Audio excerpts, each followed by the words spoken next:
Okay, for those of you who want the link to the YouTube link this evening, this is the link that is right here. You can please share the link. Here it is.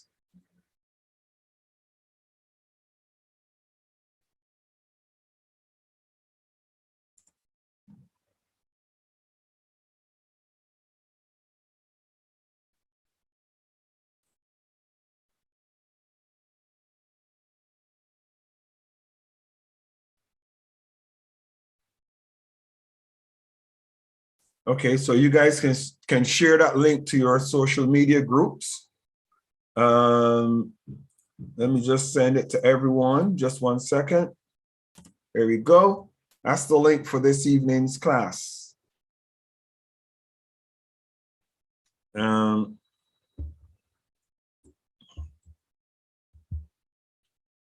let me just get let me see if it's in.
All right. Well, welcome everybody to the class of Steele this evening. The time is 5:24 p.m. here in London, the UK.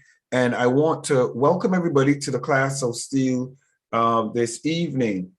Today is Saturday, the 4th of December, 2021, and we're bringing the year to a close. The year is coming to a quick close.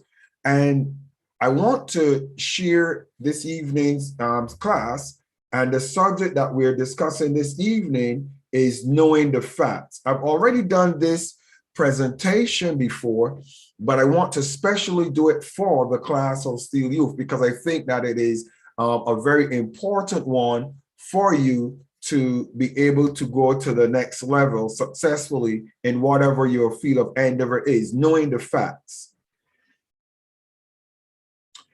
So the first thing that we discover in knowing the facts is you must be a fact checker. You must be. It is important for all of us to be fact checkers. As ambassadors, one of the things that is important is you do not report information that is not credible. Please make that note. Do not report information or facts that are not credible. You have to be a fact checker. I cannot say it enough. You do not want to be an ambassador that is apologizing for statements that you made and the facts when checked are found to be inconclusive or are found to be inaccurate. You do not want that on your record. You don't want somebody to be introducing a speaker, for example, and I'm just going to give some random examples, basically. If you're introducing me and you're going to say, His Excellency Dr. Michael Steele, he was born in the country of Ghana and he's 35 years old. And somebody says he was born in where? And you're part of the class of Steele. You know me, and people are going to take your information for facts. And then I see this media report comes out. We just want to celebrate, the head of the class of Steele, His Excellency Dr. Michael Steele, born in Ghana, and he's 34 years old, a young man, and all of the beautiful things. But the facts are incorrect. It is better not to report something than to report inaccurately. Take that note. It is better not to report anything at all than to report something that is inaccurate. Because if you were seen as an ambassador and somebody that goes and finds out the information and the details, your words and your information and your reporting is going to be counted as proof of facts. That's why you're an ambassador. They send you out, and when you go out, you report what is on ground. And you need to make sure you are reporting facts. If I have to continue to harp on that through all of this training that you're going to be doing for this year, and by the way, to those of you who have reached this far, the year is soon going to be closed. Could you imagine that? It is almost going to be a year very soon that you've been in the class of Steele Youth, and you've been doing very well. So be a fact checker. That's important. Let's go on. Be a fact checker. Where do you get your facts from? Where do you get your facts from? So let's kind of break it down with the level of importance that I personally play on these particular areas of you receiving your facts.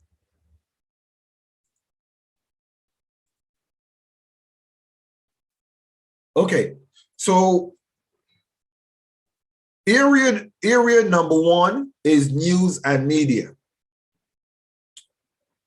These are places that you get your facts from, news and media.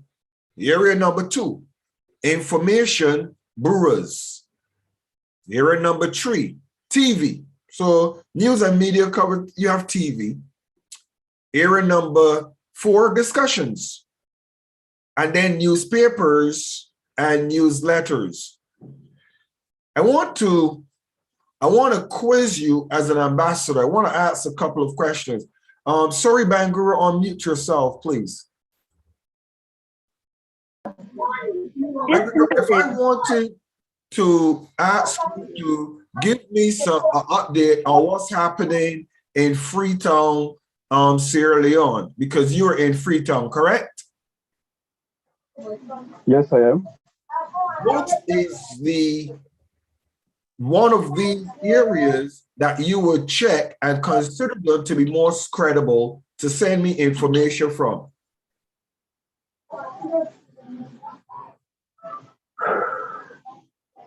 Well, I will say I will look at the cost of things. Currently here, inflation is one of Sierra Leone's biggest problems. So that is the area that I would personally love to give you information from, because it is currently affecting myself and everybody around me. So inflation is one of Sierra Leone's biggest problem at the moment. Okay, but my question is, which of these areas, discussion, television, information bureau, or other media or newspapers, would you take your information and report to me in the UK from? Which one of these would you report to me from? Oh, okay. Well, I will look at the area which is very much common, which I think it is affecting everybody. Okay, but sorry, I'm asking you something. Yes. I'm asking you something specific. I'm asking you something very specific. Which one of these medias would you use? Would you use the radio and television, the information bureau, the discussions, the newsletter? Which one would you use as the most important to give me information from here in the UK? Which one would you use? Oh, okay. You're talking about the media. Okay, I will use the discussion method. I think that is the way that I can express the information to anybody in a way that he or she will be able to understand better. All right. Thank you. Thank you very much. Agreed. Pretty, you are in Nigeria. Which media would you use for giving me a report of the current affairs that are happening in Nigeria in your area? Which of the medias would you use? Good evening, Dr. Michael Steele, and good evening to everybody in the class of Steele today. So my fact findings, I would prefer to use the social media, either the WhatsApp or the Facebook. All right, thank you so very much. Agnes, you're in Nigeria. Agnes, is that correct? I'm in Ghana. You're in Ghana. Agnes, Yes. could you tell me which media you would use to share as information to me? Which one of the medias would you use in reporting to me? Because I'm in London and you're my ambassador, and I want you to report to me. Which media would you use?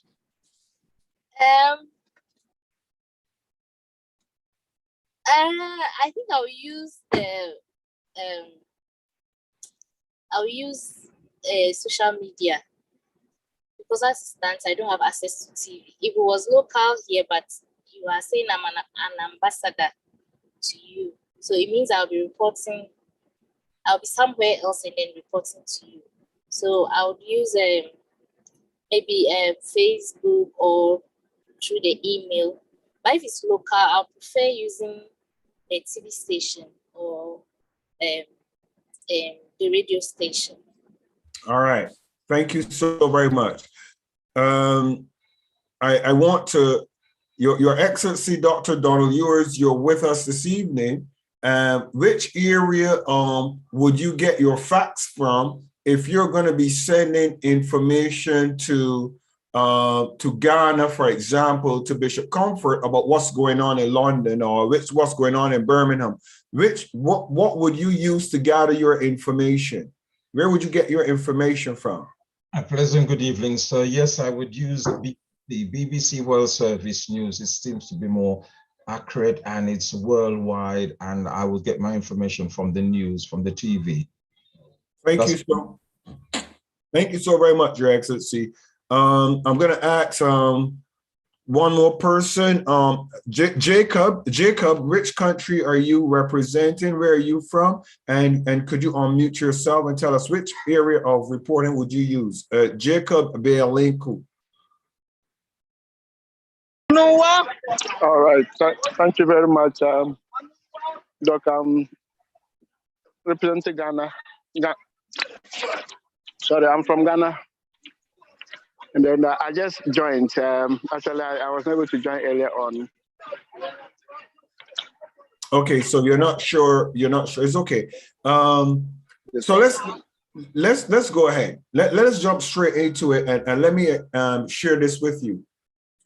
As an ambassador, I want you to remember this, very important. As an ambassador, the reason why you were chosen as an ambassador is because it is expected that you are on ground. Okay? You're on ground. Daddy. I love you too, darling. You're on ground as an ambassador, and because you are on ground, what does that mean? It means that the information that I want from you is I want you to tell me, I'm stood in front of this yellow building.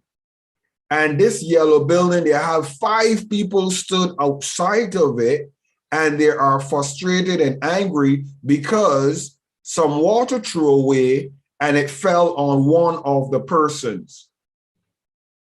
You see, if I get that from BBC News is going to say there's a major disruption in Freetown and there's major catastrophe, there are riotings.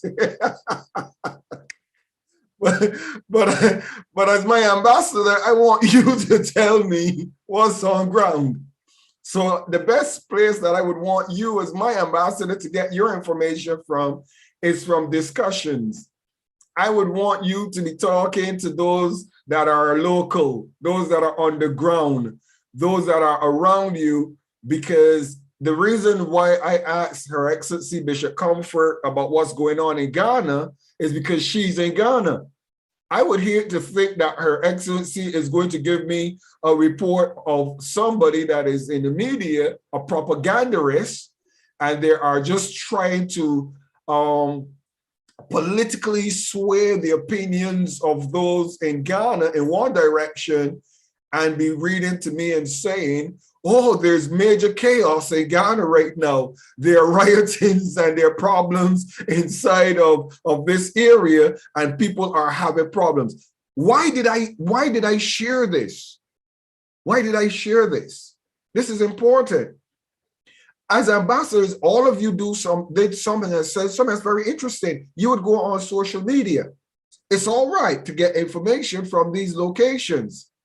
But for me as an ambassador, those locations stimulate thinking to focus on those particular areas. I do not report from BBC News. As a matter of fact, to be quite honest with you, I don't really watch the news. I'll be very, very honest with you. Please forgive me. And you might say, but how could you be an ambassador and you don't watch the news? Well, because the truth is that the news has an element of politicalism, an element where it represents a political agenda or a diasporic agenda. And sometimes when you watch the news and you hear what's going on, and then you speak to locals and those on the ground, it's a totally different picture. Wave at me if you get what I just said, please. Please just give me a wave that I know I'm not speaking craziness. when I was going to Nigeria, I was going to Jos, Plateau State in Nigeria, and a load of videos on WhatsApp were sent to me. They know I'm going to Jos with the Fulani killings and the herdsmen and everything like that.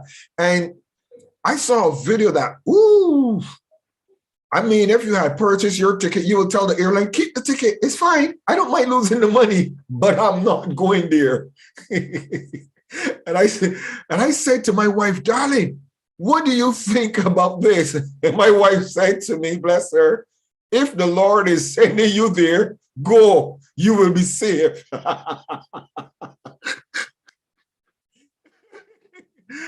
And this video was showing me mutilation of bodies, chopped to pieces, and it was horrible. It really was.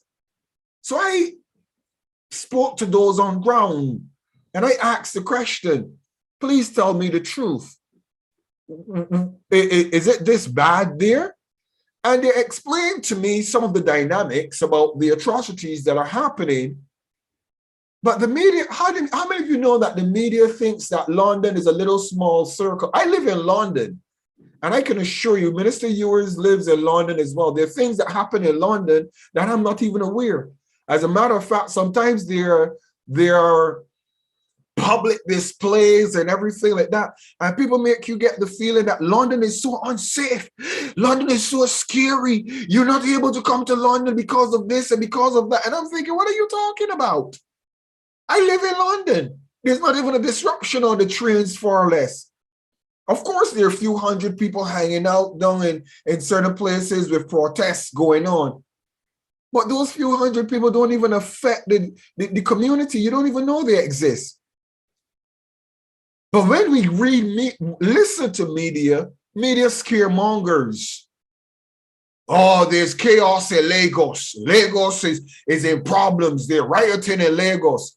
Pretty, how big is Lagos? Pretty, please. Pretty, how big is it? Quite big. It's very big. Pretty, if 100,000 people in Lagos decide to have a chaos, Pretty, tell us, is it not in a situation where there are a few million people that don't even aware of what's going on? Sure. As ambassadors, if I am coming to Lagos, I want Pretty for you to tell me, oh, Dr. Steele, in this area of Lagos, there's rioting, oh, there's chaos, oh, there's shootings, oh, there's killings, possibly. But you're free. There's no problem to pick you up at the airport or to bring you here, because that's fact reporting. But when you listen to it on the news, or on social media, it will scare the living daylights out of you. Sure. And this is what I'm talking to all of us as ambassadors. I want you to be a fact finder. I don't want you to report what the rest of the world is saying. Oh, yes, there's chaos going on in Australia. I have friends in Australia that, to be quite honest with you, those people are not even bothered about what's going on. I just got back from Italy just 2 days ago, or 3 days, I think. Can't even remember. The days are going so fast. I just got back from Italy. People are talking about, oh, if you go to Italy, is this, you get this and you get that and you get the next. And this is, I'm glad I just remember that I'm public. So I'm not going to say certain things because it's public. But I want to say something to us as ambassadors. Please don't take your facts from a media that labels London. Don't take your facts from a media that labels the city of Johannesburg. Don't take your facts from those type of medias, because those type of medias create mental chaos for you and give you bad information. Now, if, for example, somebody said to me that at Heathrow Airport, there is XYZ, there is only one Heathrow Airport. Come on now, are you with me? But then you also don't have to tell me which terminal. because there are other terminals at Heathrow Airport that when one or two terminals might not be working, the other terminals are working, and they are so far between each other in some cases. So please be a fact checker. Please make sure that the news you're reading is credible. There's some things that I'm going to teach you about spreading information. I'm not going to share it publicly in this class because this class this evening is a public one. So I'm not going to share that information on this public class. But there's some things that I want you to be mindful of about spreading information and how journalism works.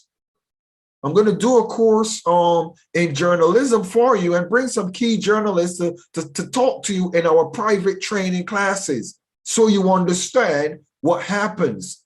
So you understand that journalism is based on an agenda. Be it political, be it economic, be it social, be it business. How many of you know that one of the biggest businesses that is flowing right now is COVID?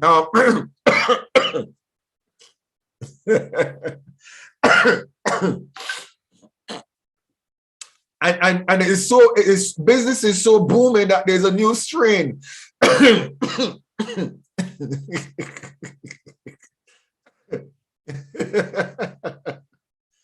And I can assure you that you're going to need to get some booster shots because everybody wants in on the business. So I want you to understand information, where it comes from, how it's disseminated, and how you as an individual can get credible facts. And if you are an ambassador, you're seen as an ambassador, please make sure that the information you report is credible. If you see a report on the television, do not call me and tell me what the TV says. Call one of your friends that lives in that area and ask them, how is it? Are you with me? Do not report to me, this is what I saw on the news. Because the news is biased on one side or the other. That's what bias means, on one side or the other. Discussions. If you're going to have discussions with friends and members of a community, this is one of the best ways to gather information. You form your group and you have somebody that lives in the village, somebody that lives in the city, somebody lives in the communities, somebody lives in the rural areas, and you get your credible facts from discussions. That's how you do it. And that's where your facts become credible and relevant. Information bureaus. The Government Information Service is credible because that's what governs the country. I travel as an ambassador so many places. And one of the things that amazes me is when you go to the counter, a lot of immigration officers, they're just following instructions. Oh, you're not supposed to do this. I said, but let me show you something. This is what my government website tells me, and I'm following my government website. And the date that this update came out is on the 21st of November. So if this update comes out on the 21st of November, and I am following it, and today is the 1st of December, then wherein am I wrong to have this information?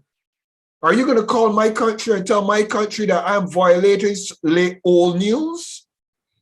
Wave at me if you get what I'm saying. Please wave. I want you to understand it. You need to have credible facts that when you stand in places of authority and you give a word, nobody can rebuke you.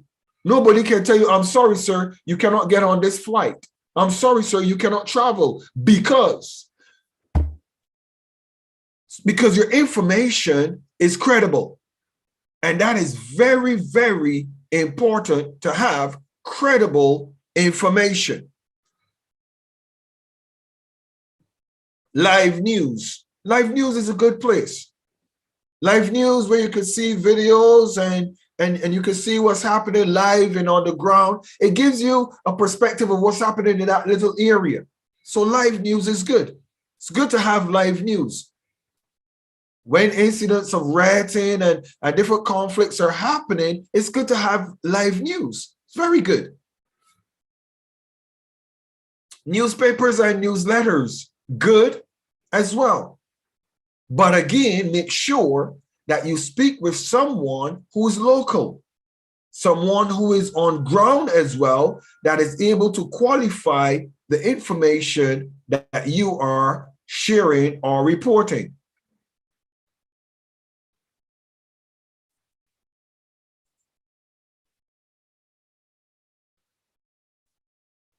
So let's look at some hindrances to getting credible information.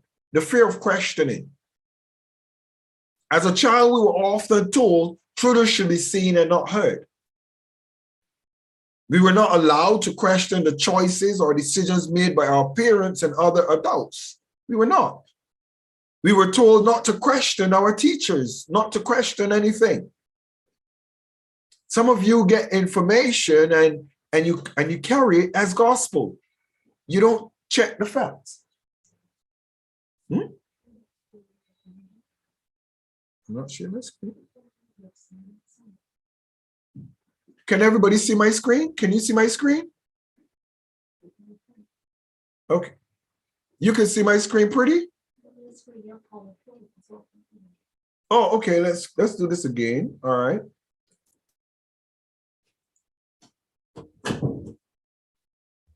Okay, can you see my screen again?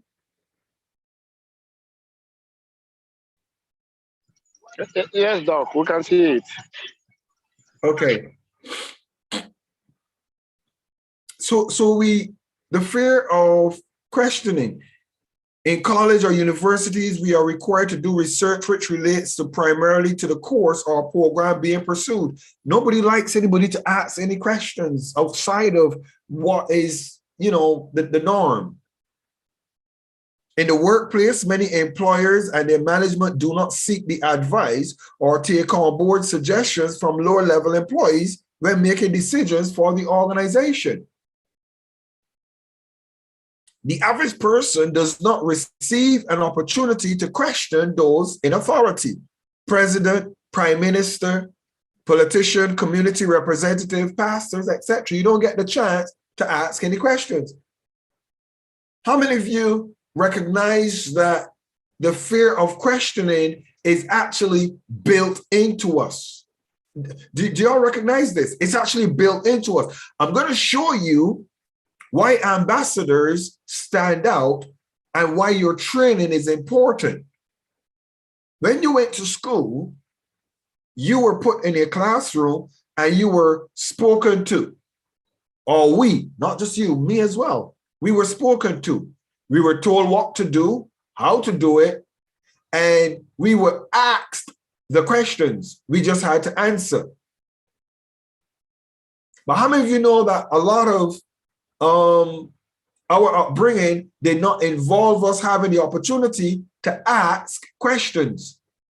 How many of you get what I'm saying? We were asked the questions all the time, and we had to answer. What time is it, Michael? Look at this. What time is it showing when you see this? Oh, it is showing this. But if we ask, but please, ma'am, why is it that way? Don't ask why it is. Just sit down and follow instructions or just follow what I'm teaching you. Why? Because the educational system is geared towards raising up followers, not leaders.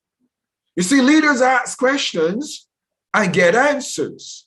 Followers answer questions asked and follow directions. You go to university. When you go to university, how many of you know in university now, you've come out of school. Now in university, you're being lectured to. How many of you know what I'm talking about? A man comes and he sits and he stands up and he lectures you for 2 hours. 2-hour lecture. And then you just sit down and listen. And then he tells you Go home and answer these questions. So now you leave the classroom and you were not able to ask anything. You were not able to challenge anything you heard. How many of you know that unfortunately, a lot of high school dropouts have become billionaires because they got frustrated in school where they couldn't ask anything. And it says, look, this isn't working, man. So unfortunately, some of them dropped out. And they started their own thing and did their own thing successfully. So you're mentored all the time to just sit and listen. And then when you get older and you go into a job, guess what happens in the job? The minute you ask questions, you get fired. Why is that? Because it shows you did not take in your schooling very well. In primary school, you were taught to sit, listen, answer questions, follow directions. That's what they wanted you to become. You were rebellious. In secondary school, you were taught to sit, listen, figure it out, work it out, answer the question. Do the right working, and you get the answer. University, you were lectured to follow instructions. Just sit down and take advice, take information, and be lectured to.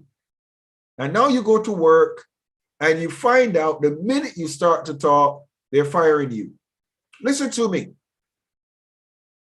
Listen to me.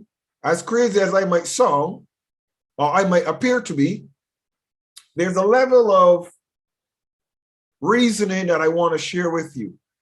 If you're going to be an ambassador, you can't be a follower. You have to be a leader. If you're going to be successfully passing through the class of Steele, you're going to have to become a leader. You see, the reason why at the end of class I say to you, ask me questions, is because I'm watching all of you.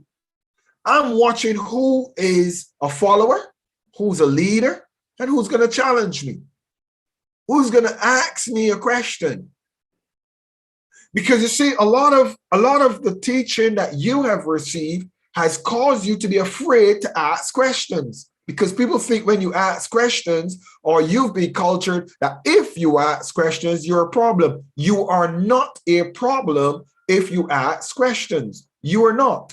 You are an intelligent individual that wants to get it right, wants to do the right thing, and wants to figure out the right way. And if you don't understand, the way to show you don't understand is to ask a question. Are you all with me? So please, when I said, are there any questions, and I see that nobody asks me anything, it really disappoints me. And the reason why it disappoints me is because I'm thinking to myself, am I just talking to yes people? Am I just talking to people that don't even want to challenge what I say, or they don't even have a different opinion? Are you joking? I want you to be individuals that are able to have a discussion. All right. As a result of all this discouragement and lack of opportunities to question, many of us do not feel comfortable to question spouses, children, family members, partners, or even colleagues. My management team in the class of Steele, our family is made up of individuals who are leaders. All of them in the class of Steele are leaders. They ask questions. They make things happen. And if it doesn't sound right, we figure out how to make it right. But that's important. A lot of individuals have challenges and problems, and they stay away from confrontation. They stay away from opening dialogue.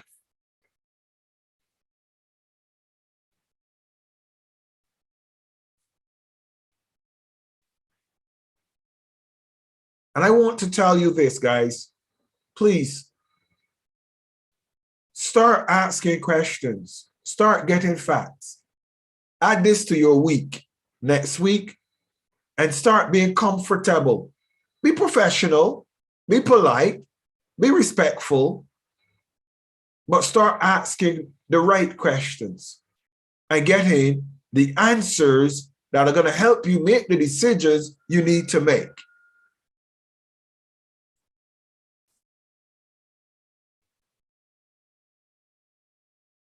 So there's need for renewing of your mind.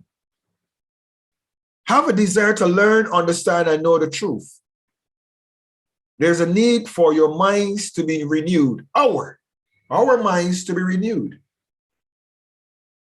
My wife, sometimes she gets a little overwhelmed with me. I'm always asking, darling, are you okay? Every time I'm always asking individuals, are you okay? Is it well with you? Because I want you to tell me. I don't want to look at you smiling and assume you're okay. Or I don't want to look at you frowning and assuming something is wrong. I want to know. So I'm going to ask you. Be brave. Be brave. How many ladies have spent their whole lives wishing they could know something but never asked? Because they are afraid of the response. How many gentlemen, how many of you guys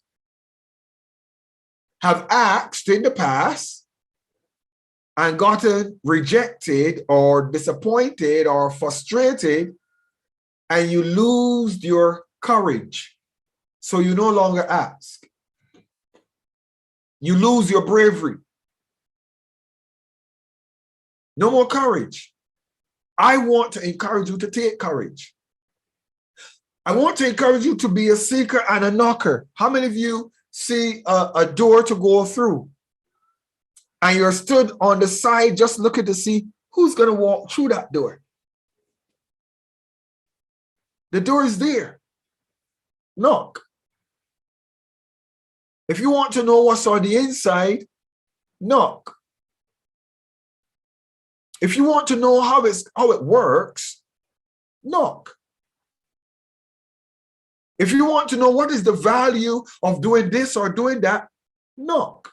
The door of opportunity is there for you.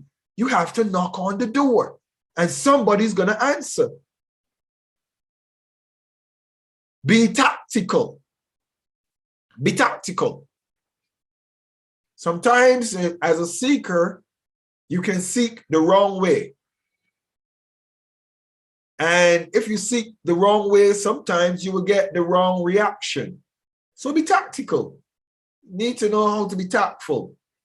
Let's play the game of relationship for the sake of simplicity. Let's say a young man is interested in a young lady and you want to talk to her. So how do you go about talking to her?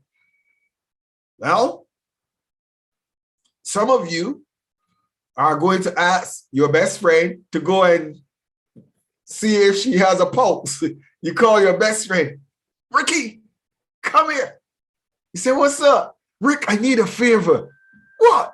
I want you to go and tell Kathy that, tell Kathy you like her and see what she says.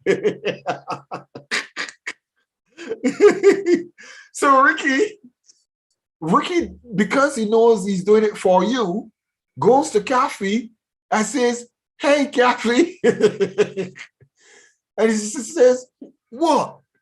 He says, I like you, you know. I like you. And Kathy says, is it? And then Kathy says, I was dying to talk to you. I wanted to talk to your friend and tell your friend that I like you too. And then your friend comes back to you and you ask your friend, what happened? I see you talking to my girl. You're talking to my girl now. What is this? She's liking you. What is this? You're not a good friend. And what happened was, because your friend Ricky went and knocked on the door opened to your friend and not to you. And now you are angry. So be tactful. You need to be very tactful in what you do, because you might do the wrong thing and get the wrong results. That was a really, really simple scenario, but I hope you get the picture of what I'm saying. Because you might also be seeing the bank is giving away something, and you tell your friend, because you're not brave enough, you tell your friend, go and check and see if this is real. And then your friend finds out it is real, and you lost the opportunity, and you want to beat your friend. This is mine. This is mine. This was for me, but you were not brave enough. Take courage. Follow your gut instincts. Find out how to carry out effective research and how to ask the right questions. Be willing to challenge the status quo. Don't sit inside of a box and be like everybody else. He who sits like everyone else get what everyone else receives. Wow, I like that. I just made that up. He who sits and behaves like everyone else, or looks like everyone else, or acts what everyone else acts, gets exactly what everyone else is getting. But challenge the status quo. Ask the questions that others are not asking. Hit the nail on the head. Don't beat around the bush. Get to the point. Do the work. Do your own research and make it habitual. One of the things I'm so proud of the team that we have in the class of Steele is that every person in the class of Steele do their own research. They're fact finders. And my wife, bless her heart, my wife does so much research for the class of Steele Youth and for all of these presentations that I do. She does a lot of the research, and she also shares in putting them together. She makes these classes come to life. And it's a habit. We don't just come and share information that we think is good. We do our research. Connect with reputable people and organizations. This is very important. A lot of times you are dealing with individuals that are not credible. Individuals that you can't, sometimes you can't take their word for it. You can't trust what they're saying.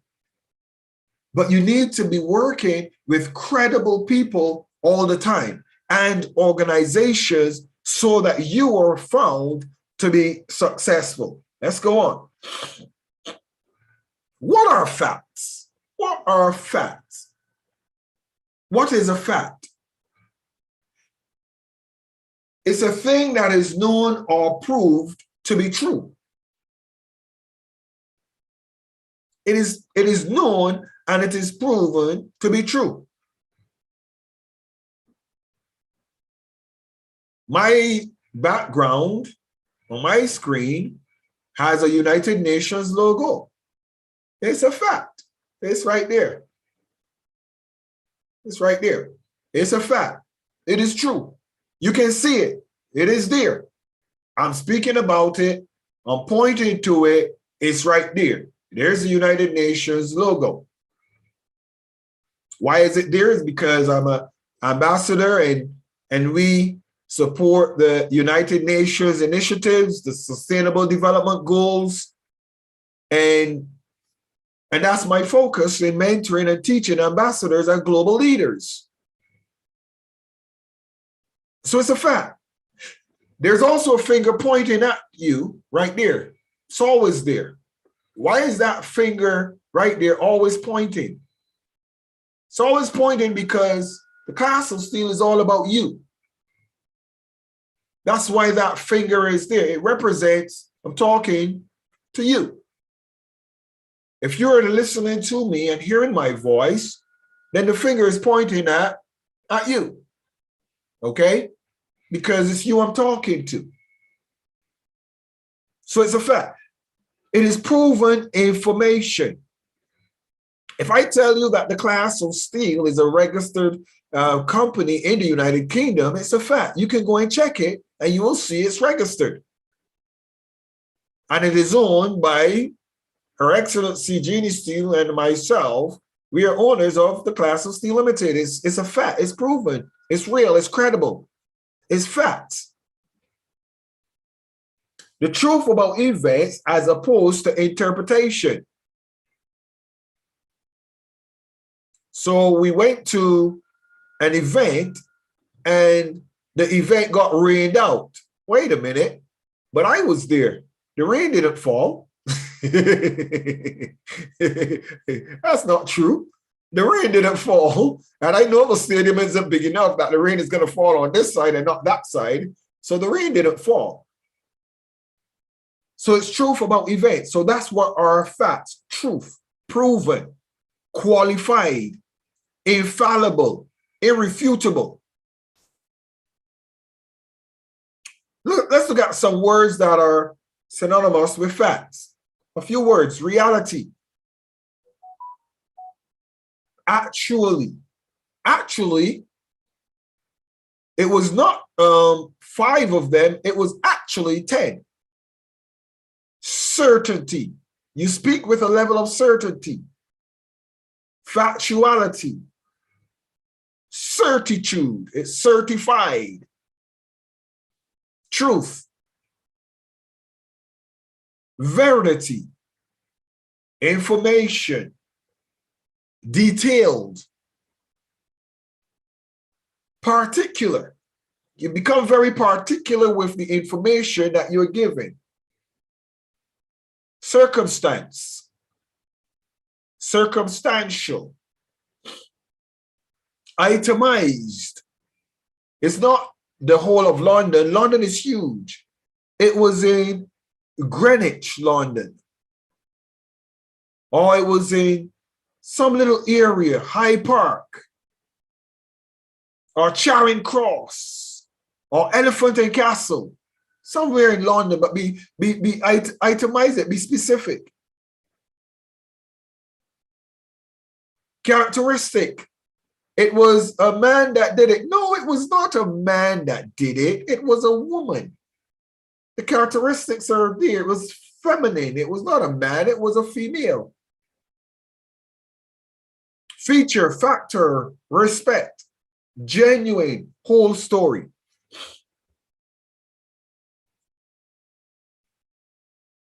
How to do your research. We're going to get, this is the last slide that I'm going to share this evening.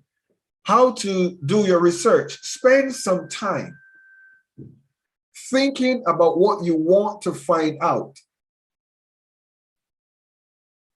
Through careful thought, you would stop yourself wasting time and energy on inappropriate methods to carry out your research. Decide the best method to use and create a plan.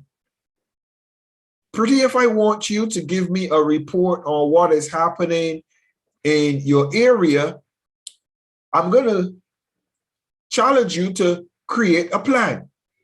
How do you do it? Well, which area am I talking about? I need you to tell me of your locale. That's 1. 2, what is it that I want to find out about?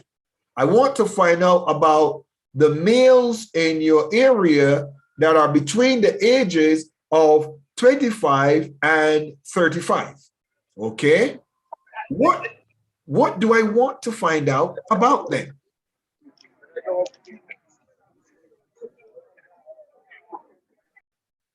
And as you go forward, you continue to structure a plan so that when you go out, you know exactly how to do your research. Are you with me? You leave home knowing exactly what you need to do. Who is your target audience? First thing you know, what is the area of influence I'm interested in? Who are your target audience? What you need to know about them? And how many subjects do you need to test or research or question to come back for me to say your information was conclusive and I can now put this in a document because this is exactly what I want from you. Are you with me? As an ambassador, you need to know why you're sent out, where you're sent, why you're sent there, what you're sent there to do. And you also need to know what is your time frame for getting that information returned. So you need to have a plan. When you start think about your research, it is useful to remember the 5 W's. Write this down as a note. The 5 W's. What is my research? What is it? Why do I need the research? Who are the participants? Where am I going to do the research? When am I going to do the research? Then how am I going to collect all the information or the data that is relevant? So remember those 5 W's: what, why, who, where, when. What, why, who, where, when. And the final H, how. Have you got those?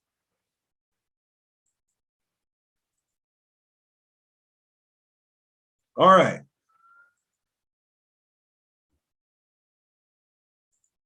Thank you so very much for listening to that presentation this evening. And with that being said, I am going to open the floor for questions. Are there any questions from anyone in the class this evening? Any questions?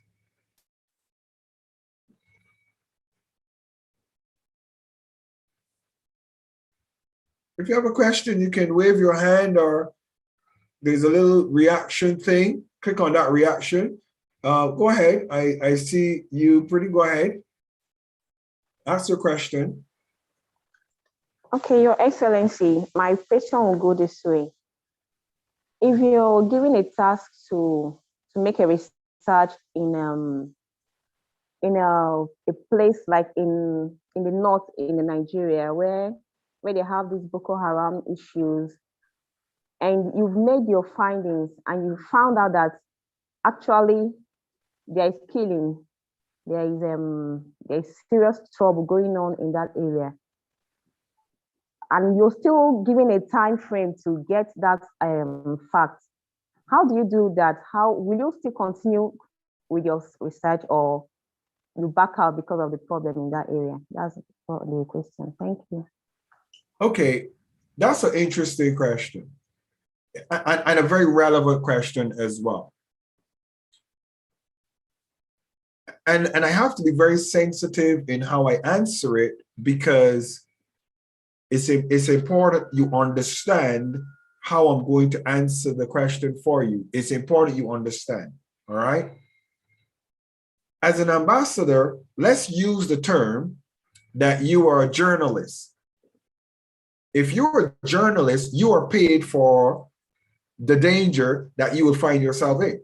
For example, if a reporter is needed to get information out of what is happening on the ground in that region, you have to go. Unfortunately, you do. You have to go. And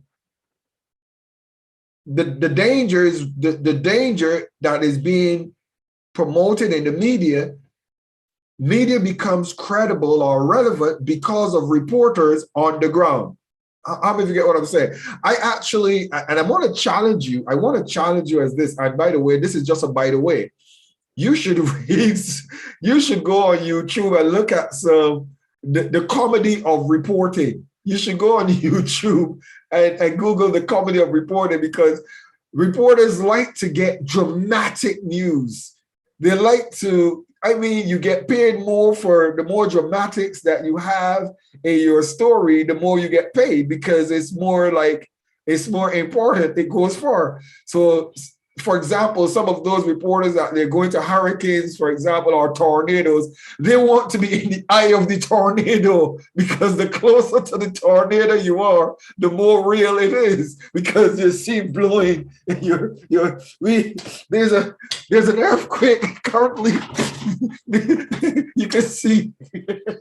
So the more dramatic that your reporting is, the more, I mean, if you're there and somebody's just getting chopped and some blood just spat on you and you're running away wiping the blood off your face, I mean, how much more real can your story be? You get what I'm saying? So look at the dynamic of the relevance of your information and the importance of your office. If you're an ambassador and I ask you what's going on in Lagos, and you tell me, oh, Lagos is a no-go area at the moment, that's news. That's news. There are these regions that you don't go because of all of this that is happening. You have family, you have friends, you have discussions that will give you credible information, information that you can say is facts. They do a little video clip, and the video clip is live. You can see it. So sometimes, because of social media and also because of what's happening, you can get credible information. But you need to qualify that those videos are real. Are you with me? Let me share something with you while on that particular point. I want to share something with you that I thought was really funny. It was sent to me, and I thought it was extremely funny, and I want to share it with you. This was, let me see.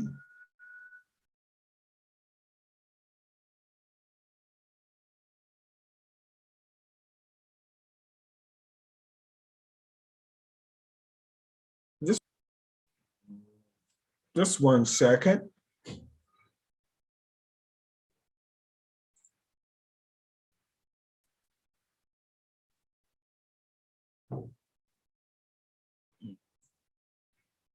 I don't know. Okay, so it doesn't want to show it to me. Just 1 second. I'm looking for something.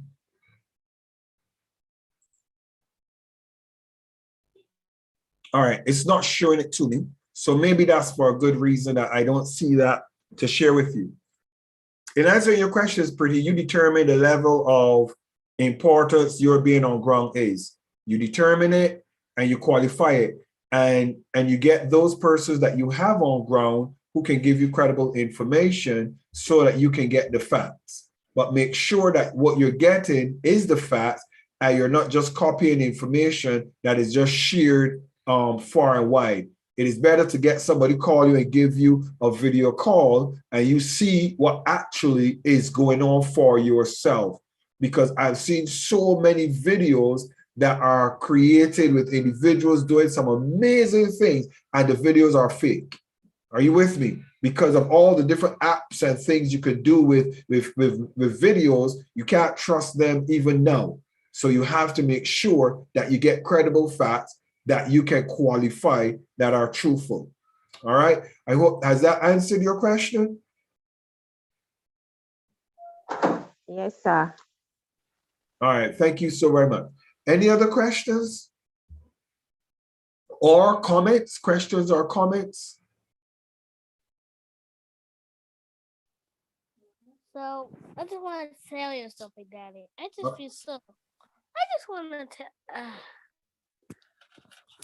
Go on, Josh. I'm listening. That's my 6-year-old son. Seeing nobody else is talking to me, my 6-year-old son wants to tell Daddy something. Go on, Josh. What would you like to ask? Well, I think okay. I just want to say the Lord's Prayer. You want to say the Lord's Prayer? Yep. Okay, say the Lord's Prayer, Josh. Go ahead. Our Father, who art in heaven, hallowed be thy name. Thy kingdom come, thy will be thine on earth as it is in heaven. Give us this day our daily bread, and forgive us our trespasses, and we forgive those who trespass against us. And lead us not into temptation, but deliver us from evil. For thine is the kingdom, the power, and the glory, forever and ever. Amen. Thank you. Thank you so very much for your submission in the class of Steele, Joshua. And we appreciate you. And we also appreciate you making a contribution to the class of Steele this evening. Thank you very much. You're welcome. Have a wonderful evening. All right. Bye for now. Bye.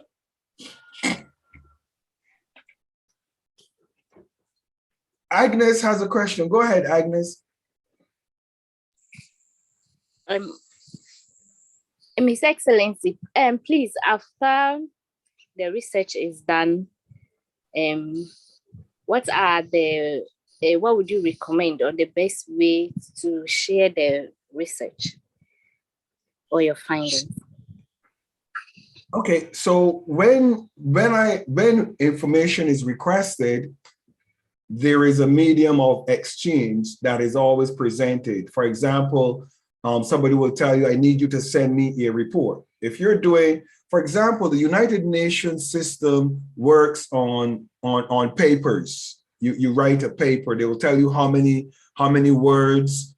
Most of them are basically papers and and qualitative information. For example, audio clips, video clips, photos, newspaper clippings. So all of this you put together in a package, and you transfer that information or that communication as requested. It might be by email. They might have a place to upload the information that they're asking you for. Might be a phone call. If I need facts, I might call His Excellency Olukola because I need immediate facts and I need an immediate conversation of what's on ground currently, and I need immediate facts that will just add to the information that I already have. I need to qualify it or disqualify it. So it depends on who needs that information, how you relay it, and what is the need for the information. Another thing, and a very interesting question that you asked, Agnes, and very important.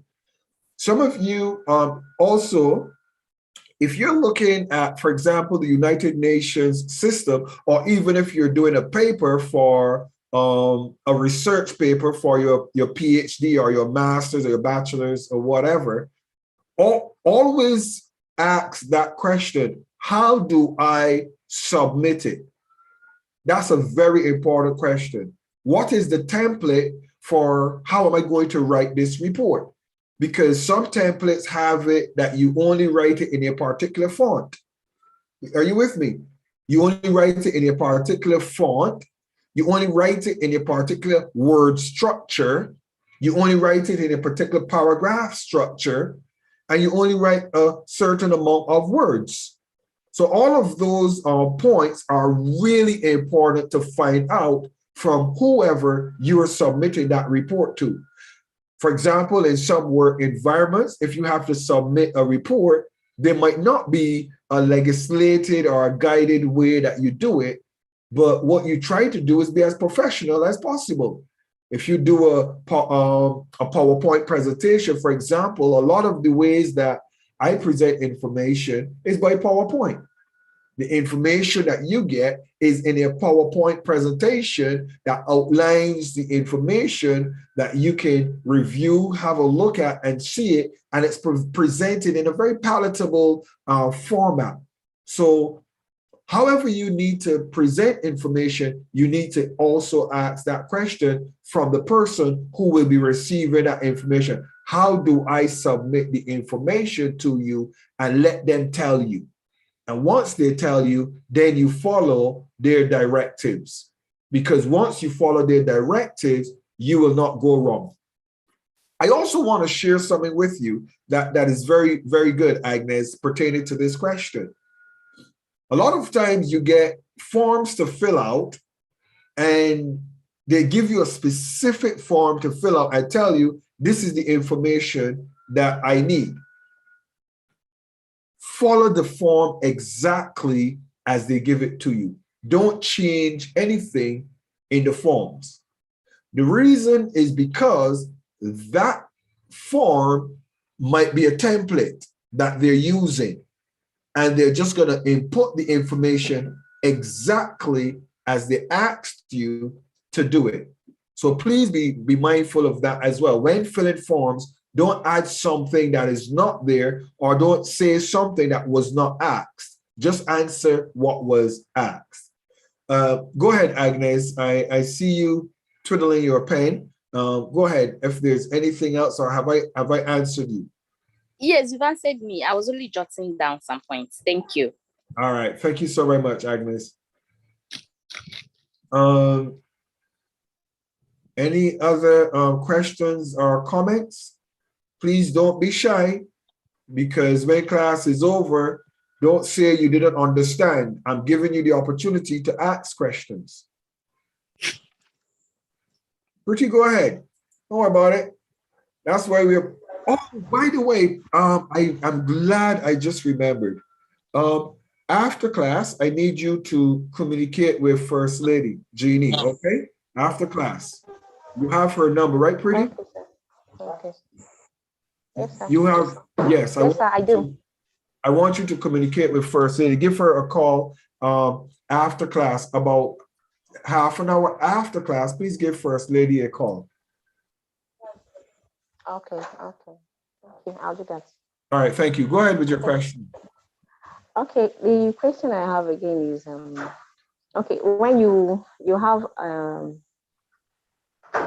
a boss who doesn't like you to ask a question, and if you ask him questions, he might walk you out of his office or even get you fired.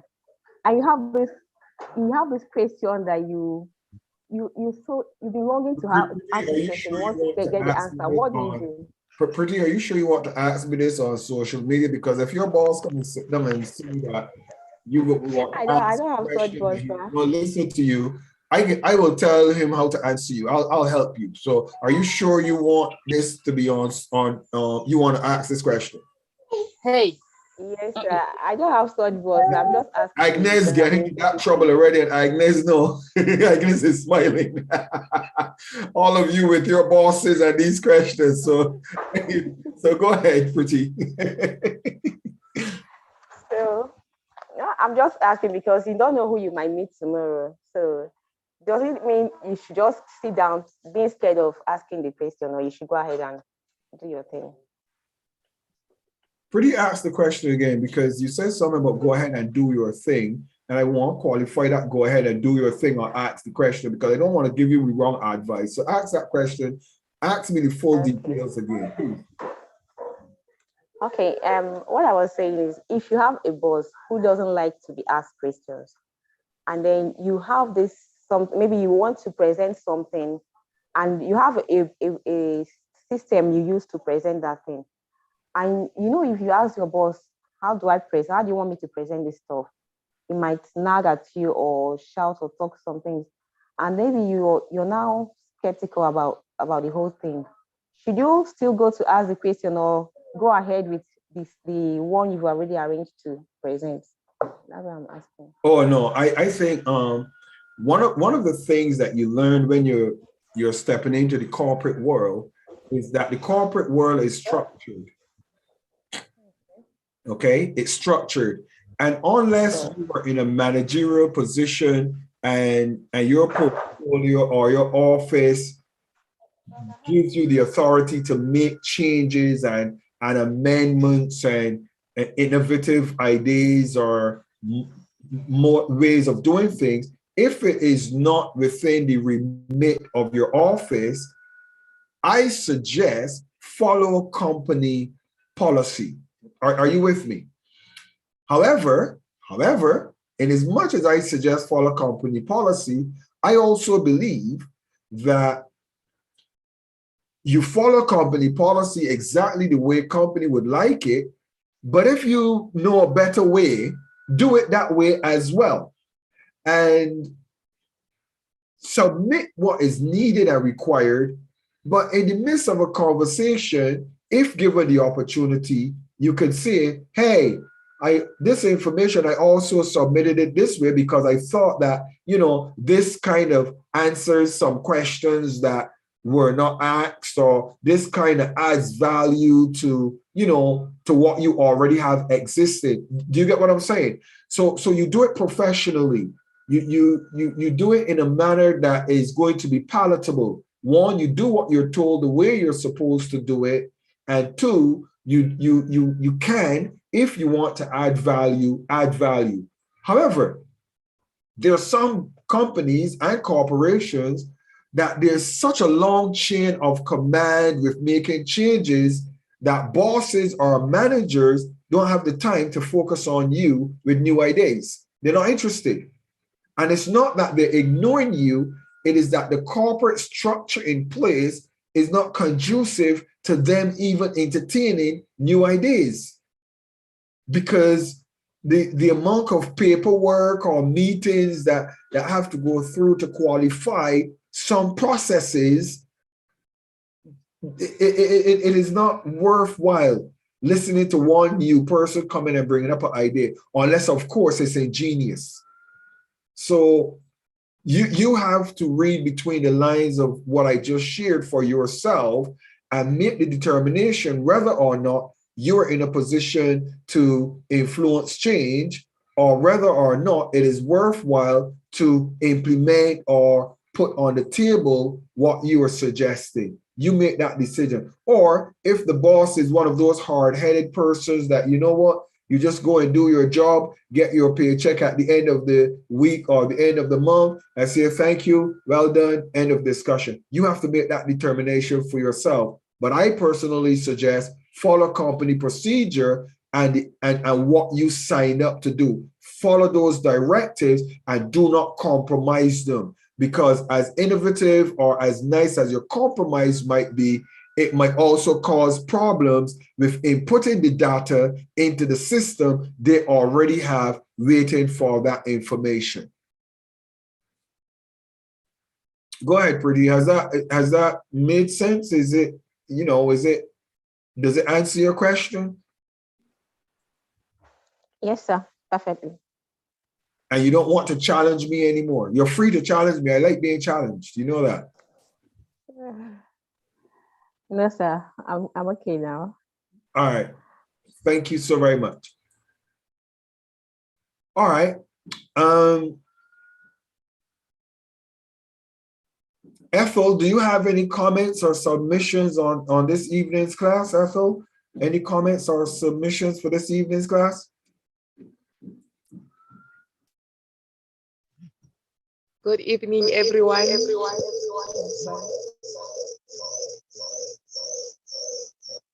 Good evening. Well, so far, I don't have any comments or any additions as to what you've said. You covered pretty much a lot, and yes. Okay, thank you so very much, Ethel, for being in class this evening. I appreciate it. Thank you.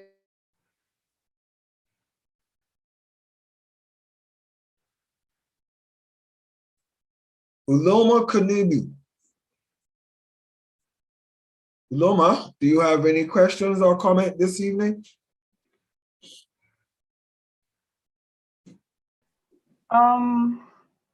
Good evening, Your Excellency.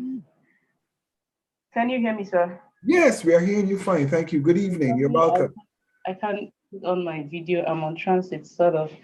I really do not have, but what I would like to chip in is, what if one is asked to make a report on a certain situation, let's say security information concerning an environment, and you go ahead to bring out facts as it is, but at the end of the day, the authority, in quote, will indict you for bringing out those facts. What happens, or what do you advise one should do in such a situation? Your indict certain authority.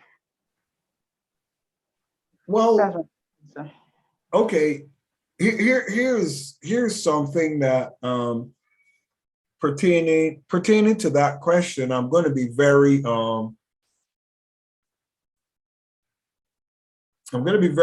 very honest with you. If you work, for example, let's just use some scenarios. If you work in the government, you have signed a disclosure for confidentiality. There are some things that when you work in government, you cannot allow to come out. You can't. As a matter of fact, if you work for a company, a corporation, there's an expectation of you to keep certain points, facts, information private. You can't bring out some information. And therefore, your allegiance is to your first order of command. Your first order of command, if you're a government official, is to honor the contractual agreement that you have with your government. So if you report, for example, to the other country that is trying to get information, you report inside information, credible, privy information, you can find yourself in problems, and you should. So let me, because and the reason why I'm a little bit biting my lip, because I know that I'm actually public in teaching this class this evening. I know it's public. And I want to be very mindful of what I say to you as ambassadors and leaders that are coming up. You have to maintain allegiance to your organization. You have to, which is your government or your office, your professional office. You have to. And as an ambassador, if you're an ambassador for your country, you cannot exchange private information with your country with another country. You just can't do it. You can't. It's a security risk on the part of your comrades. It's a security risk on the part of national security in your country, and it can also be an economic risk based on the information that you might share that might be pertaining to contractual agreements or acquisition of companies or corporations or whatever. So you have to be very mindful of the information that you have and exchanging of that information. And if you have information to share that can get you indicted, don't share it. Don't share it. Don't.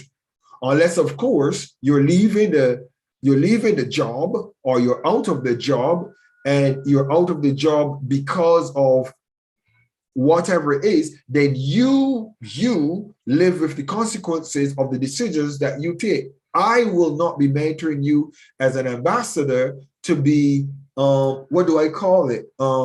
Somebody that is a deflector. I will not mentor anyone as a deflector, because there are consequences for being a deflector. And that is a decision that you have to take for yourself. There are serious consequences. And I would never advise anybody to follow that route. If you come out of a government and there's information that you have that could, put that government in problems or whatever, I would not be one of the persons who will advise you to expose that information to defame or, you know, destroy your government. I wouldn't. Are you with me? Your first allegiance, the reason when I speak to all of us in the class of Steele youth is your first allegiance is to your country. Your first allegiance is to say, I am a Ugandan, I am a Nigerian, I am a Barbadian, I'm a Bajan. If I know something about my country, Barbados, and some other government or country wants private information or damning information that I might have that I'm privy to, I'm the wrong person to come for it. That's not going to happen. My allegiance is to my country, Barbados, and also to the United Kingdom because I was born here. So I have an allegiance. Are you with me? You need to always remember your allegiance. Don't start the journey of being an ambassador without an allegiance. Your allegiance is to your country. Now, this is very interesting because if you're an ambassador and you have an allegiance to Ghana and they send you to Uganda, where does your allegiance lie?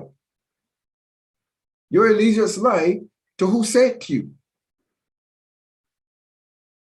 But if you're working in the government of Uganda and you are a Ghanaian, your allegiance lies to the government of Uganda. You can't be a snitch. Do y'all get what I'm saying, please? Uloma, am I making sense what I say to you, please? Because I guess you know exactly what I'm saying and you agree with me, but you would prefer if I had said something wrong. Am I making sense what I've said to you? Yes, you are. And is it your understanding that that is professional etiquette?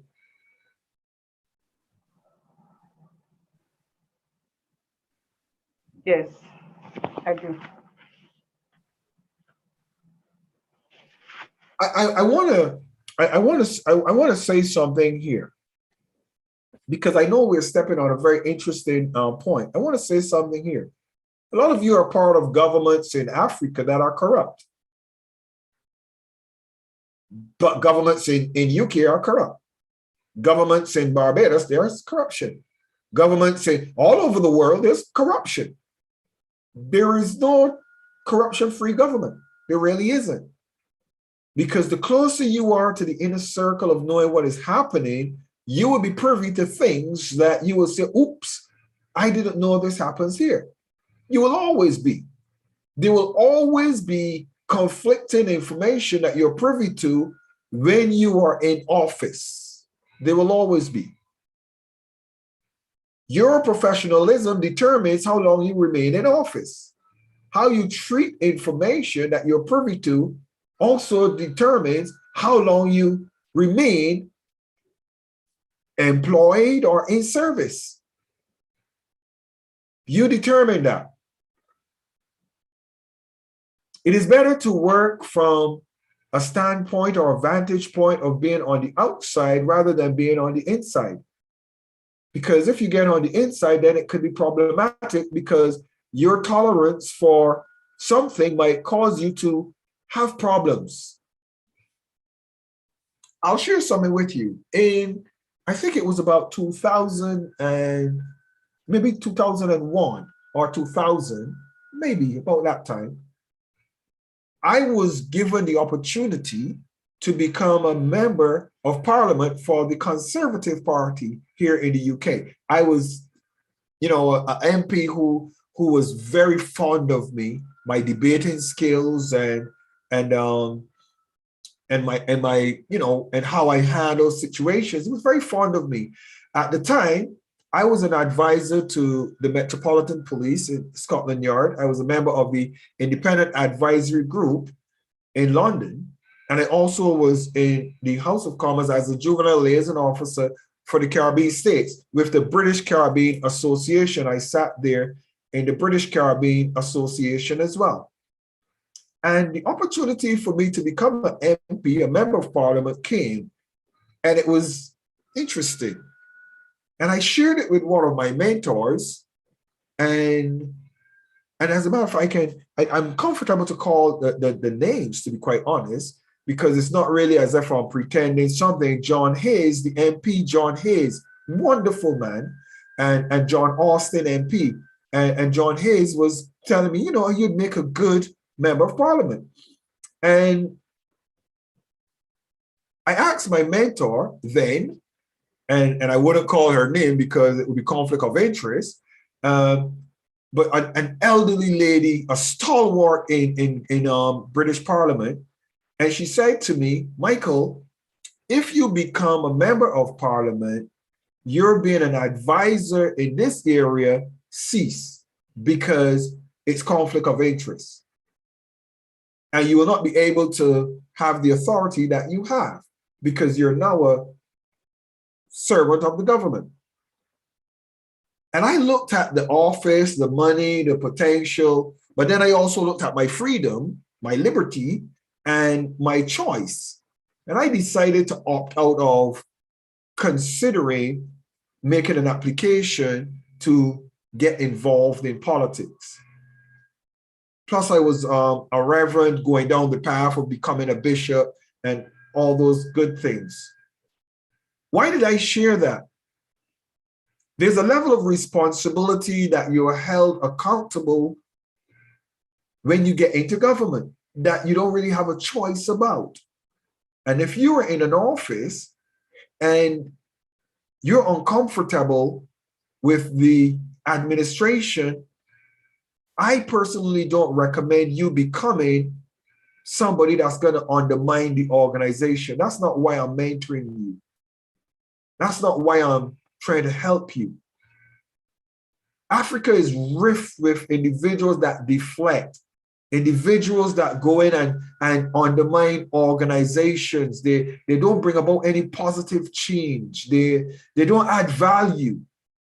If you want to see the generations to come changed and better policies implemented, you have to be very wise in how you approach office. And you need to approach office with a level of professionalism that is uncompromised. You need to operate unbiased. If you're for one party, support that party. Even though you might see some things that you don't like, be true to that party. Be true to your office. There are people in your office that you might not like how they work, but don't undermine them.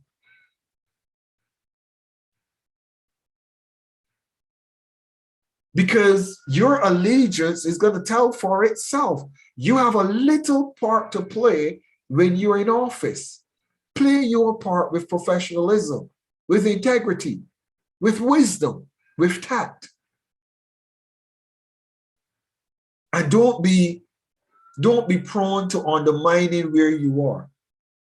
It's like a man that lives on the 10th floor and tell his buddy on the 9th floor or on the 7th floor, please lick out all of the structuring off the 7th floor because the 7th floor is not worthy to be there. But you are on the 9th floor. What's going to happen?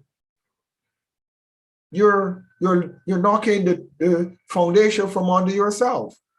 So please understand structure, understand office, understand professionalism. I hope, Uloma, I want you to feedback on what I said. I would like you to respond to what I shared. Please respond to it for all those that are listening. It's not just for you, but it is also for those that we're mentoring in the class of Steele. What is your take on what I just shared?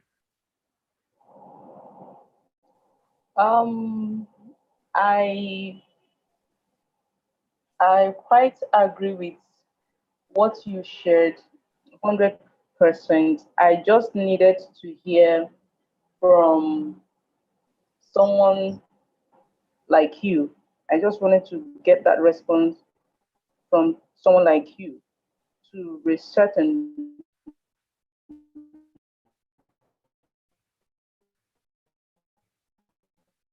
To be certain that what? What was the certainty you needed?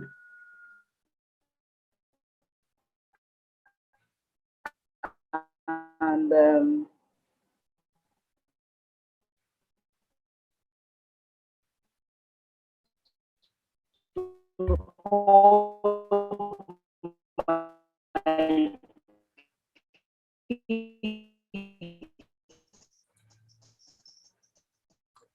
All right, I'm not hearing Loma because sometimes like hold my peace and yeah, those it seems like the administrators of Zoom are hearing her better than me, and they have a different opinion of her opinion. Yoloma, you wanna continue? I wasn't hearing you, and I just go ahead again. I missed everything you said. I didn't hear. Can you hear me now? Can you hear me now? Yes, I can hear you now. Okay, because for security purposes, you tend to be in some public places not knowing who you are in that place with. So when there are tendencies that you want to give your view and you wouldn't know who is sitting next to you. So I decided to ask. So now that you said it, I think it is better I hold my peace whenever I am in a public place and otherwise. But of course, one of the things I'm going to invite you guys to our Friday night debates. Our Friday night debates. They're live on Facebook. Every Friday night we're going to have one. As a matter of fact, we started it last Friday night, and last night, and His Excellency Olukoya and a few others from the class of Steele management team, we had a fantastic time. We were discussing Rihanna, the Rihanna saga. My goodness, it was heated and fun. But one of the things you need to learn is how to maintain a professional public profile and be respectful. There's so many parts of me that social media does not have a clue about. Persons might think that, oh, but you put everything on Facebook or on LinkedIn, or that's not true. I don't put everything on social media. There are things that I do, and there are things that I command that Facebook and social media doesn't have a clue about me. Because you have to learn how to put things in their right place, how to have conversations in the right office, and also how to maintain a public profile that does not compromise the security of yourself first, the security of the organizations or the organization, if it is only one that you represent, and also it does not compromise information that you are privy to that must not be in public domain. So you need to learn how to communicate effectively. There's some persons that the minute they get in a platform, they start to talk about problems and challenges and things that should not be in the public arenas. And that's why I'm mentoring you in the class of Steele Youth and others to be able to command respect in your public life, in your public appearances, and in your public communication, knowing what to say, when to say it, where to say it, and who to say it amongst. Now, you will also know that some of our classes are private. I don't share all of the classes that we do. They're not all shared. Some of them are shared. I don't share the mentoring that we do publicly because some of the things we discuss are very personal. So you have to know time and place. And always remember, you're being listened to, you're being watched, you're being observed by whoever shows up. And just be confident that you can give an account of whatever you say without fear or without fear. That's the directions I'm pointing all of you in. Do not wear every single emotion or frustration on your shoulder that as soon as you can speak, it comes out of your mouth. Don't do it. have some things that you know when to be private and when to be public. I want to ask Samuel. Samuel, please share your thoughts. I'm going to get ready to close class this evening. But Samuel, please share your thoughts with us in this evening's class.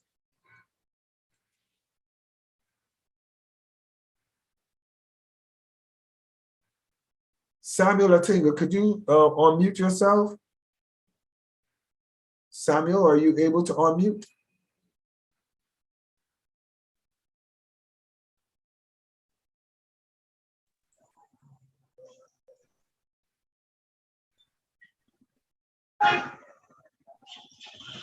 Oh. Well, sorry, Samuel. It seems like you are in a noised area. So we will leave you in peace in your zone. Your Excellency Bishop Dr. Comfort Adu out of Ghana. Could you share your thoughts on this evening's class before we close? Good evening, Your Excellency, Bishop Steele, and the First Lady, Her Excellency Jenny Steele, and all the ambassadors in the making in the house. I thank God for this evening and for this presentation. I was just reminding myself of every topic that was brought on board this evening. And at the beginning, you were talking about fact finding. And I have one or two scenarios I want to bring out, or to be exact, one or two incidents that happened in my life. Around the year between 2016, 2017, thereabout, I was leading a group to Israel. And before that time, each time I watched the news on the TV, they were giving negative reports on what was happening on ground. But I put my trust in the Lord and also in our host, who was a former minister, that everything is on course, so we should go there. And moreover, people are paid. So if I say I'm not going, it means I have to find a way of reimbursing them. So we went. And lo and behold, everything was calm around wherever we went. And the minister asked me, do I see any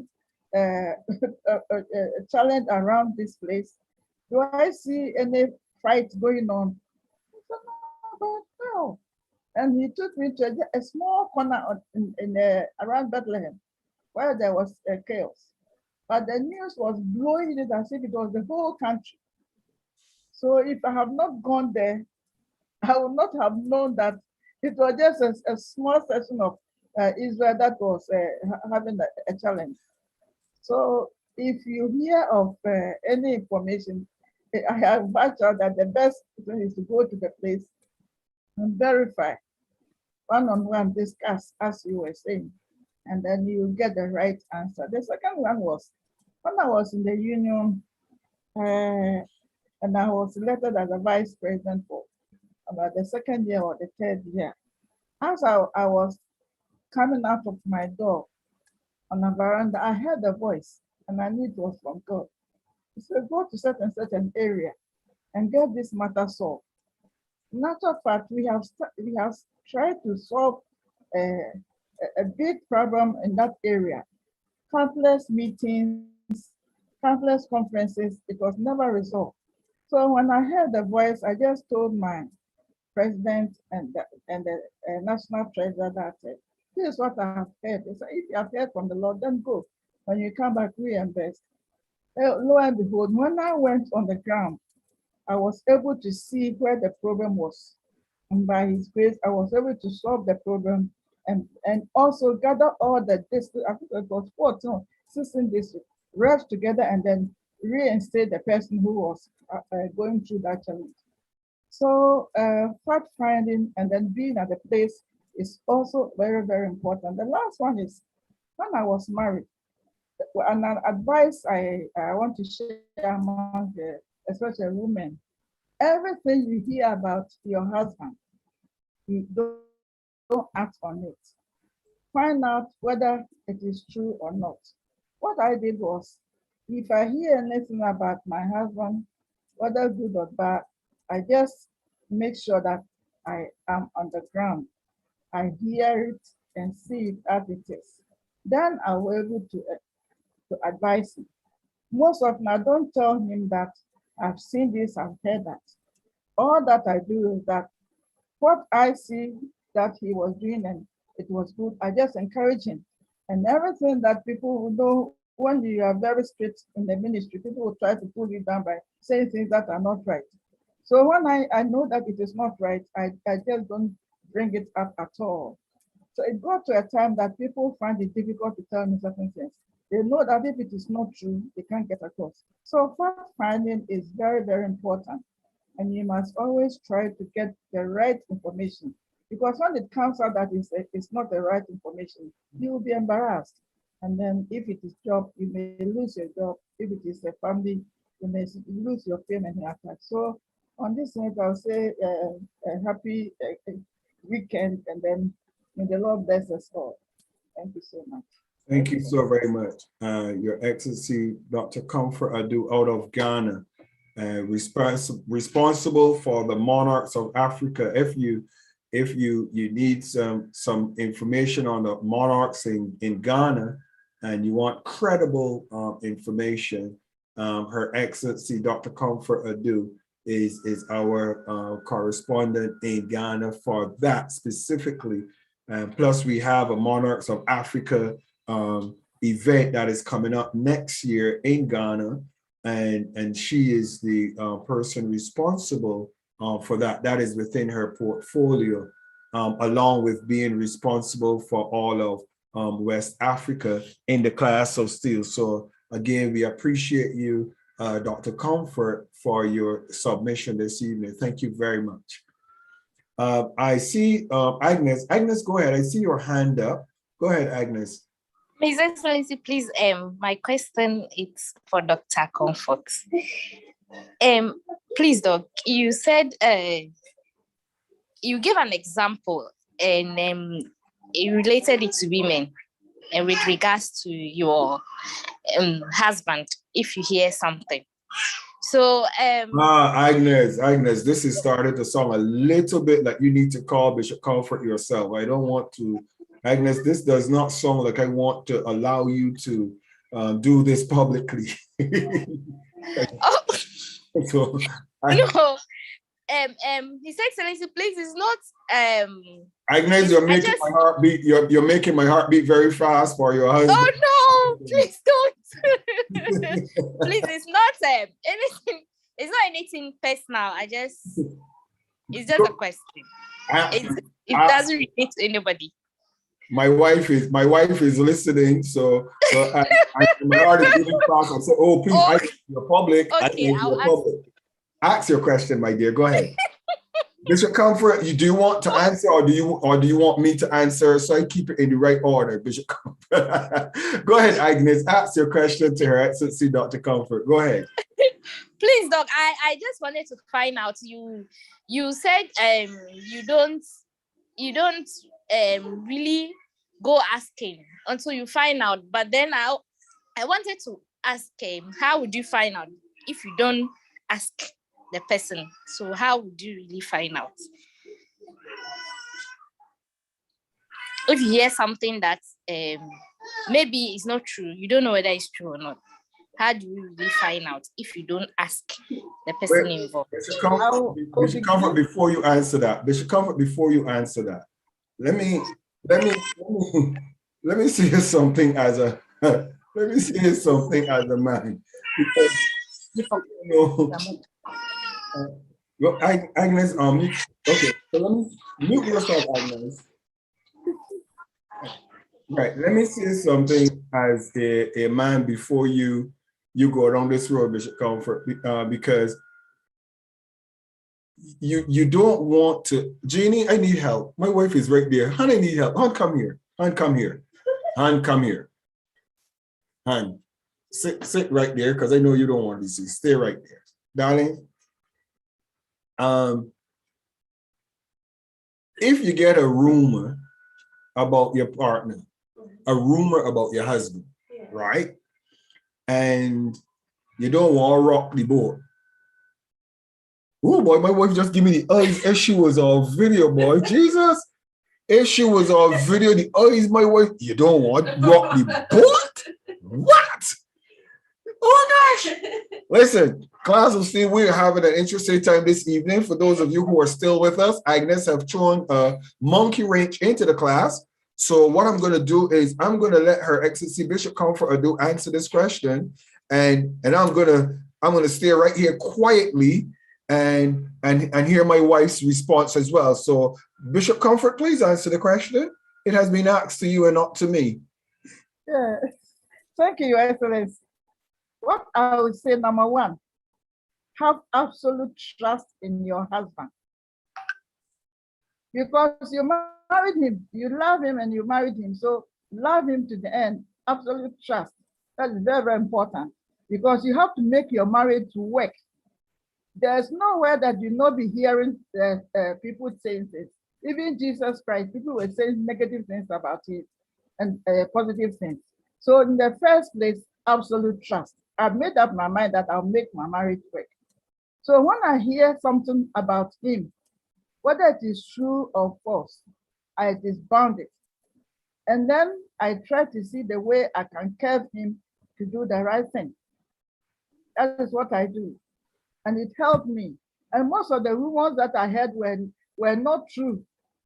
If I had acted upon them, I would have messed up my marriage. So women, we have years, simply years that listen to everything and act upon it. If you do that, your marriage will not go a mile or an inch. So absolute trust, number one. Number two, when you hear of anything that is negative and you see it is negative and he's doing it, go on your knees and pray. He will change. Instead of acting on it, it will disturb you. It will not help you. So I think I'll end at that. Are you okay with it? Yeah. Agnes, wait a minute. Let me let the first lady speak because she's right here, stood next to me. Okay. Microphone, darling. Here's the mic. Here's the microphone. Yes, darling, go ahead, speak. Good evening, everyone. Talk louder. Good evening, everyone. You're hearing me? Yes? Okay. I agree with what I'm not hearing. I'll go on your phone. Okay. Do your phone, darling. She just wanted to stand near to Boo. So just that she's gonna go back to her computer. Agnes is. Can you hear me? Yes, we can hear you, First Lady. Yes, ma'am. I agree with what Bishop Comfort has said with regards to trust. That should be number one in your relationship. The other thing I would say is that you should have an open communication relationship. And if you hear a rumor and you would like to ask your partner about it, I believe you should ask your partner, but not accuse your partner. That's the difference. Sometimes someone hears something, a rumor, and it upsets them so much that they go into accuse mode and make accusations to their partner. Oh, you're doing this and oh, you're doing that. And I think that that is totally the wrong way to go about it. If you have an open communication relationship, you talk about everything under the sun, everything that goes on between two of you, everything outside of two of you, I think that you should be able to go to your partner or your husband and say, well, hun, I heard XYZ. I'm not accusing you of anything. I'm just saying what I heard. Is there some situation going on that I should be aware of? Because there may be that your partner had communicated with someone and they misinterpreted the communication. So your partner can say, oh yes, well, I spoke to that lady or whatever the case is, and this is how it happened. And the person mistook or misunderstood my communication to them. So rather than sitting in your mind, going through your own head and saying, oh, your partner has been doing this and that, and keeping it to yourself, I think it is best to, once you have a good communicating relationship, go to your partner, not accusing them, but informing them, and have a conversation about it. So that's what I think. That's my opinion. All right. So let me kind of throw the man's perspective in all of this. Okay. Agnes, I don't even know how you make my class turn into this evening, but it's a good note to finish on, I guess, because it's also important. There are a lot of relationship hazards and headaches and stresses that in Africa, that you might have, but not just Africa, all over the world. Men, anywhere men are and women are, you will have challenges. And by the way, this would be great for you guys to join us in our marriage sessions that are going to be happening live on Facebook. We're going to be having some marriage sessions, etc. But here's the thing. My wife would tell you something about me that is just about me. All of you in the class of Steve, all of you ladies, every female, whoever you are, you know something about me. I do not communicate with you. You would recognize that. I don't communicate with you. I don't talk to you. I limit my communication. As a matter of fact, I said to Pretty, I want her to call the first lady, and I'm going to give the first lady the instructions to give to Pretty. There's a reason why I have put a structure in place. I travel very often. Y'all know that I'm always traveling. And I don't want my wife to be stressing when I'm traveling. My emails are all on the computers. My WhatsApp is on the computer as well. That it's always there if I need her to do something she could do for me. All of the photos that go on my phone, they immediately go to the cloud and they're immediately available on my computer. Why did I do all of these things? Is it because I have something to hide or because I'm trying to walk on eggshells? Not really, because I just don't want to be asked to deal with the headaches and the stresses of miscommunication. Do you get what I'm saying? For all of the men that are listening to this broadcast, if you are living righteous and honest and above board and you have a wonderful wife or companion, then you can drop your guard and just live peacefully and quietly. If I forget my phone at home, it is easy for me to carry my wife's phone with me. Or she carries my phone when she's leaving. And I say to her, if anybody calls me, just answer the phone. Why? Because you live that life of transparency that it really doesn't matter. It really doesn't matter. If my wife asks me about any person, I can answer her.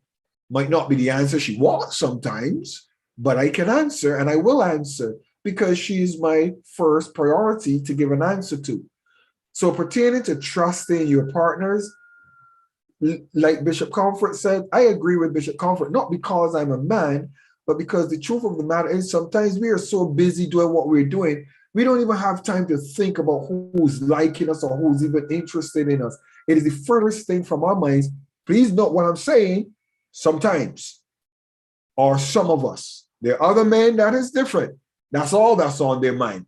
So you have to know your partner and you have to develop a trust and you also have to develop an understanding together. And whatever you understand and you agree on in a relationship together, you need to follow those protocols respectfully and also identify as well that they're individuals themselves and you need to have that space that you can be individuals alone. Darlene, I'm going to let you wrap up based on what I've just said and give your submission on what I say, baby.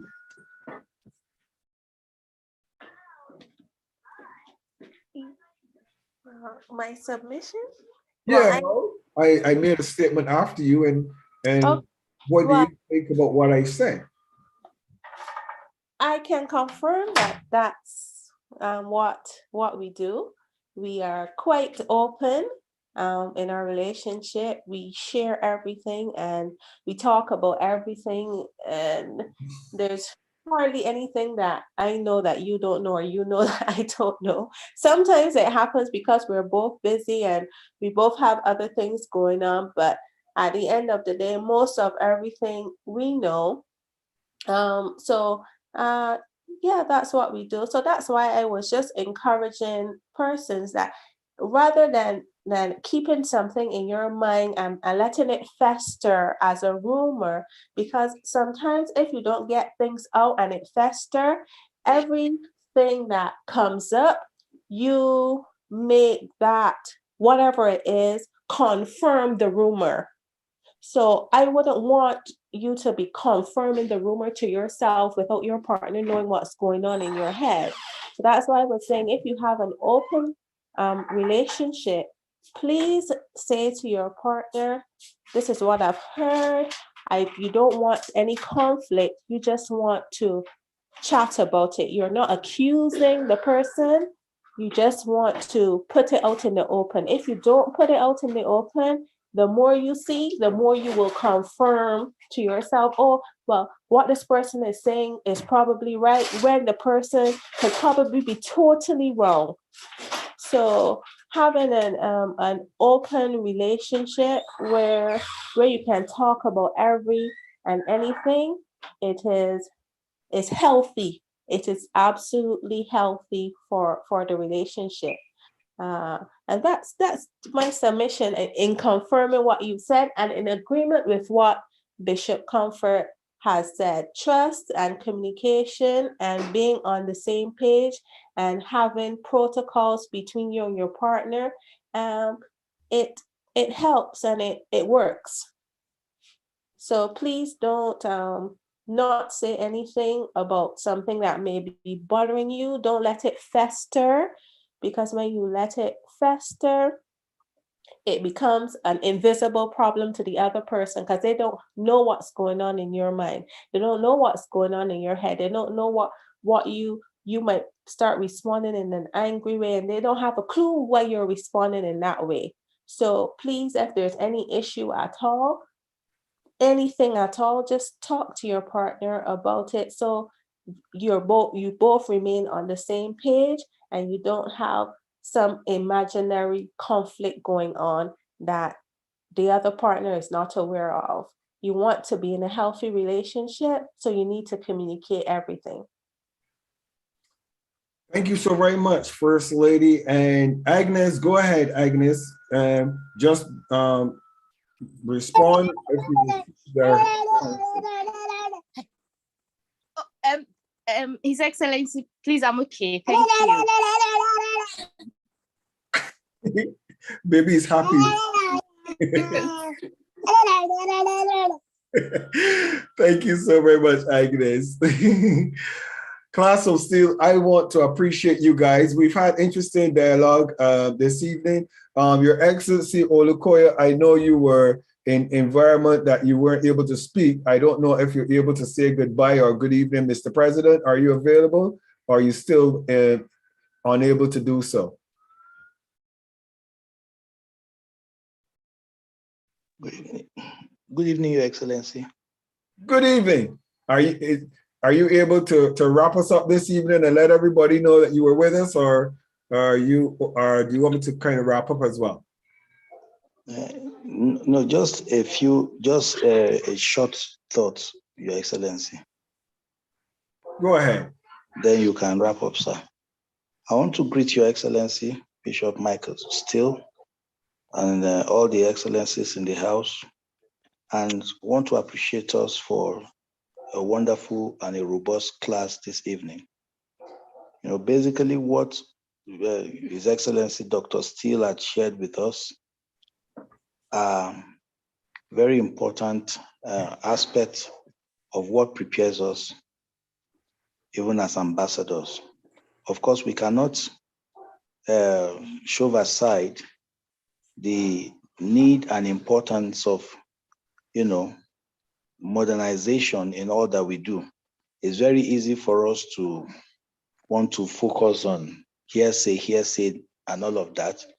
But we can become modern in our approach, both to life and in execution. We do our research very, very, very, take it very seriously, and also make sure that those information that we have been able to gather, we confirm them, and we can beat our chest and say, whatever I say to you, you can take it to the bank. And that is where the issue of dealing with integrity comes in whatever we do. Because part of the things that we are being prepared for is that eventually people will be looking for us in the class of Steele and say, if any one of them makes a statement, take it as a genuine information, one that you can relax and say, no, there can't be any hanky-panky there. And I believe that that's where we are headed. And that's why we cannot afford not to be people that do proper research, get our facts and informations correctly. And where we are not sure, it's better we don't make any statement. And it's always very good, to confirm. We can call to find out, we can put it, on the platform, just to be sure of whatever information, because once it goes out there, we can't retrieve it. And that is why who we are, where we stand, what information we gather, and what we say eventually, we should not play with it, because at the end of the day, they will hold us responsible for whatever position or words that we speak. And of course, like Dr. Michael Steele had invited, it will be good for us to also have it in mind that we can be chilling out on Friday night. There you can ask your questions and you can get any facts corrected, because we in that session, which may look casual, but all important. You can ask all the questions you want to ask. You can treat as many important topics as possible so that our database and our word bank can be very robust. I want to thank you, Your Excellency, and everyone in the class this evening. I'm so excited to be part of tonight's class. Thank you very much. Thank you so very much, Mr. President. Your Excellency Olusegun Olukoya out of Nigeria, and please again give the children my love from Uncle Mike and from Auntie Jeannie, and you guys continue to have a fantastic evening. Ethel, now I see Ethel, you have your hand up. Ethel, go ahead. I want to bring this class to a close, but you guys are taking my word for asking a question. Go on, Ethel. Please unmute yourself. Good evening, everyone. My apologies for keeping you guys.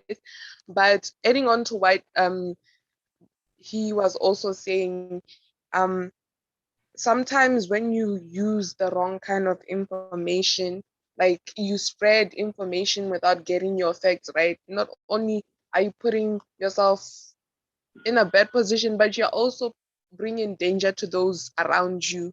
Sometimes it can be health-wise, or even in so many different ways. For example, one of the problems we had this side in Botswana, when COVID-19 started to get worse, a few people put out on social media that drinking your urine could help cure you from that. And now other people start making testimonials. They start spreading it to different WhatsApp groups, to different people. And now other people who found themselves in a position where now they were really desperate, now ended up drinking their urine just so they could test out something that had so many testimonials. And it wasn't a nice thing. Yeah, that's all I have to say.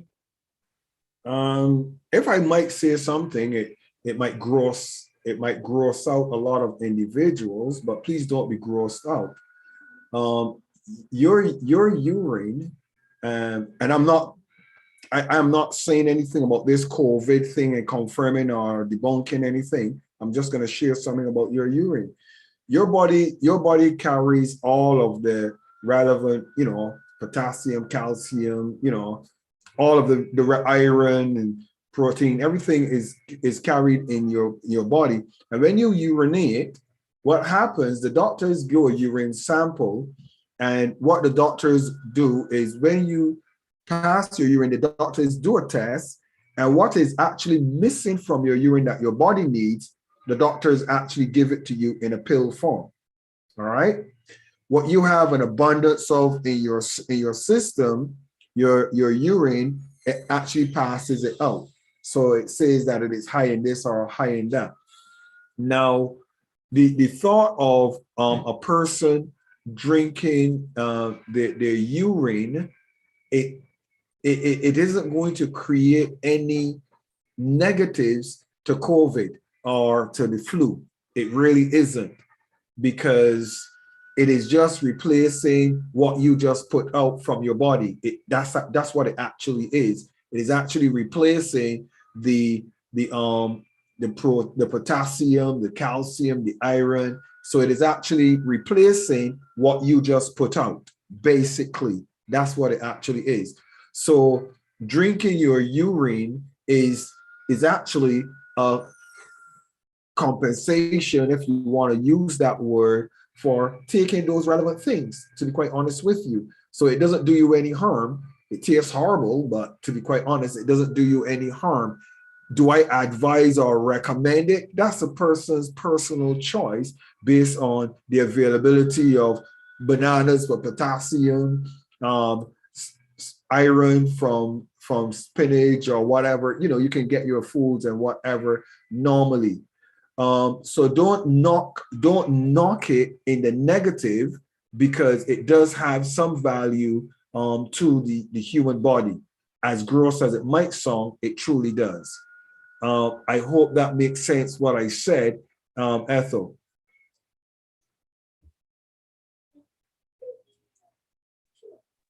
Yes, it does make sense. All right.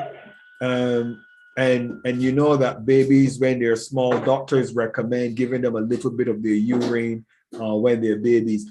Bishop Comfort, could you confirm this, because you're a mom as well? And I don't know if you've experienced that as well, but I don't want to leave them with inconclusive information. Please, Your Excellency, I did not hear that part. The volume was low.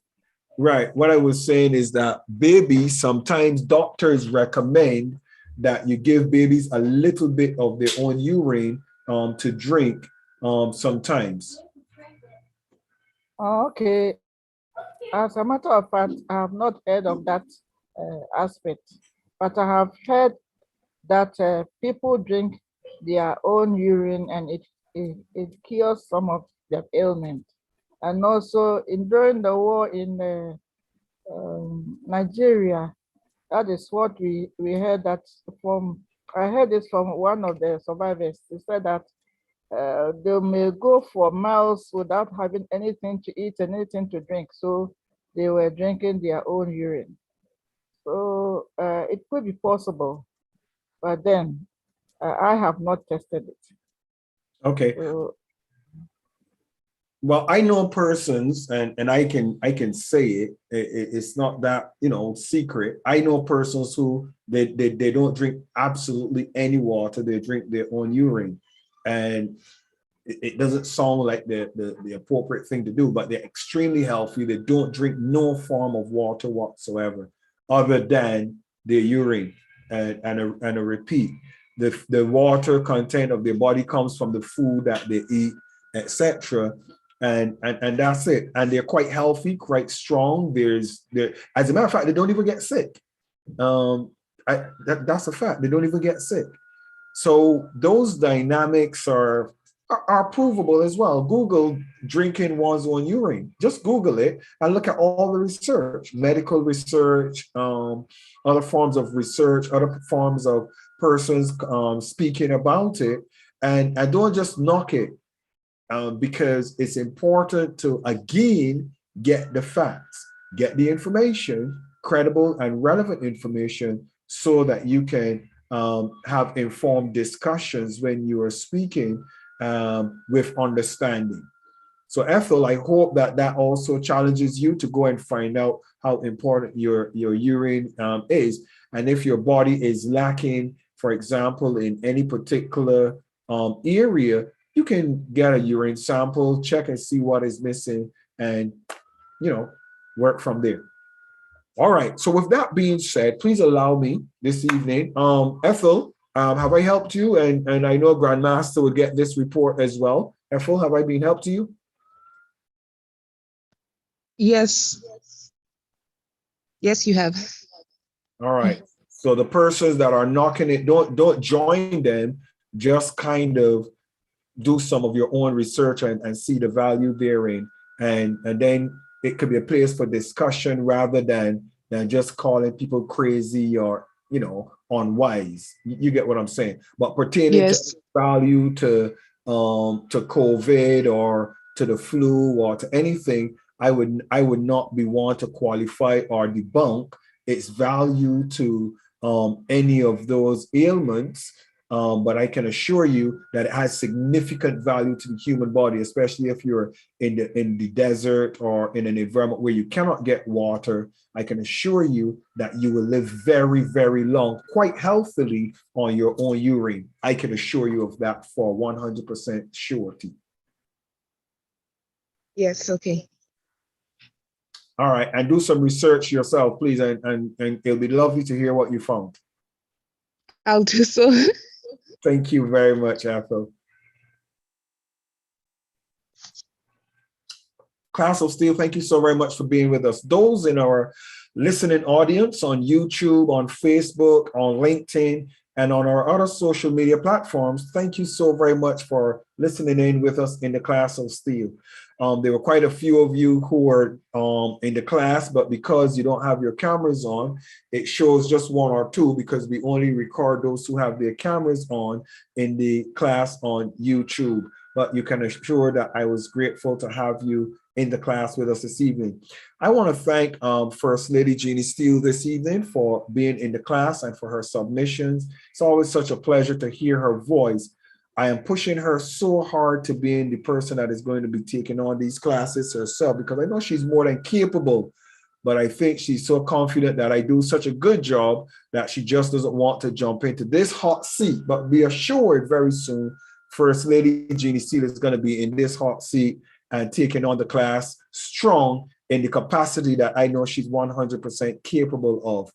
I want to appreciate His Excellency Olusegun Olukoya, who is the president for the class of Steele Youth. Thank you so very much for being with us, always being here to give such wisdom and insight into the discussions that we share in the class of Steele. Thanks so much also to Her Excellency Dr. Comfort Adu out of Ghana. Dr. Comfort, I appreciate you for being here and spending the precious time with us and mentoring the next generation of African leaders, ambassadors, government officials, business and corporate owners. We appreciate you all. Those of you who were in class today, thank you so very much for your contributions, your submission, and also for being here continually. We are coming fastly approaching the close of the year, and I'm going to continue to do classes until First Lady says, let's close off for the Christmas holiday. And we might have a Christmas party, all of us together. We'll think about it. But thank you very much for being with us in the class this evening. Agnes, love you dearly. Pretty, appreciate all of you in the class of Steele this evening. Good evening and God bless you. Have a fantastic evening. I look forward to seeing those of you who will be with us on Monday, Wednesday, and Friday. And for the class of Steele, see you next Saturday. Good evening and God bless.